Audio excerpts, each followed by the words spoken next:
In 1913, the Lincoln Highway Association formed to establish a route linking the East with the West. It's a story we discovered at their national headquarters in Franklin Grove.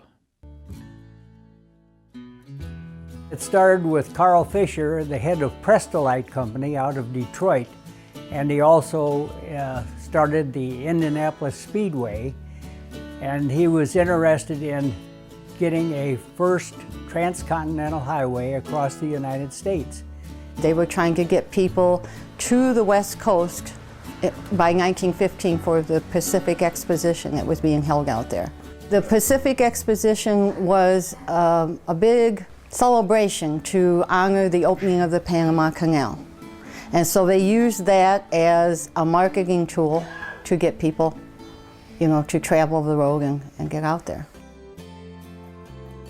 At that time, roads between villages and towns were mostly wagon trails or horse paths that quickly turned into muddy quagmires after rains.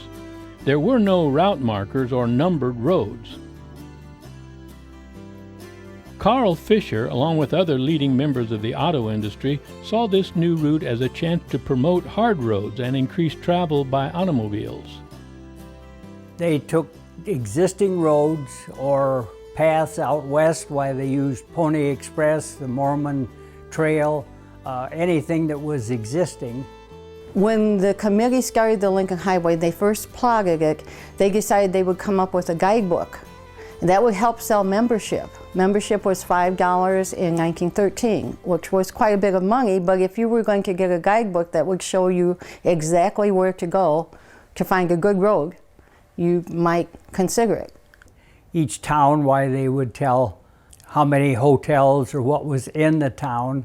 They would have a person that was the council member, which would be a contact man that you would contact at that particular town. So now in my guidebook, I can tell you that for the $5, you'll also get a guidebook plus the name of a person in every town that if you need a dentist or something like that, they can help you.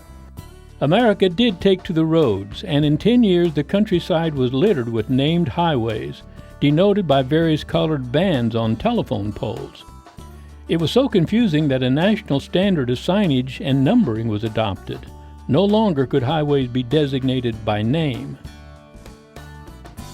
Well, this first committee, those businessmen, they didn't want their road to be forgotten. So they went to the government and basically said, we'd like to put up markers and with the name on it and all that, and the government said, no, we're just going to have numbers. Well, they weren't to be deterred, so if you look at a cement marker today, you'll find there's an L on it, that's not a name.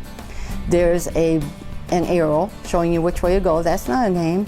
There's a bust of Lincoln, and on the bust of Lincoln it says, this highway, does not name it, dedicated to, not named for, Abraham Lincoln.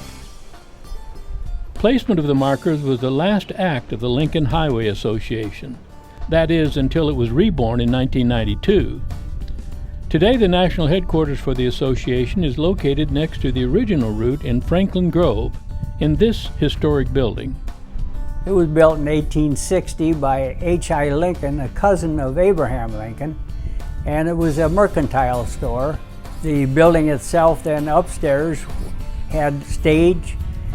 They had stage plays, they held dances up there. In addition to its connection with the Lincoln family, this building has an early history with the road.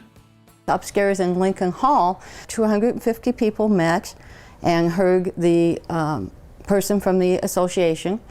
At some point the committee decided membership pins would be a good thing to provide with the, to sell with the membership. The shipment caught up with it here. They were hoping they would get them in Rochelle when the group came through, or Dixon or someplace bigger, and they actually caught up to them here in Franklin Grove, and the first membership pins were sold here. We have information, we have books, and as they're traveling, if they have specifics that they're looking for, interested in, we can usually help them out with that. We have them from all kinds of foreign countries. We even had visitors here from Mongolia. It's interesting because you're taking in the whole country. People have different interests about the road. Some people just want to travel. travel road. Other people want to find all those markers. Other people are looking for old signage. To reach the Lincoln Highway Association, go to their website at www.lincolnhighwayassoc.org.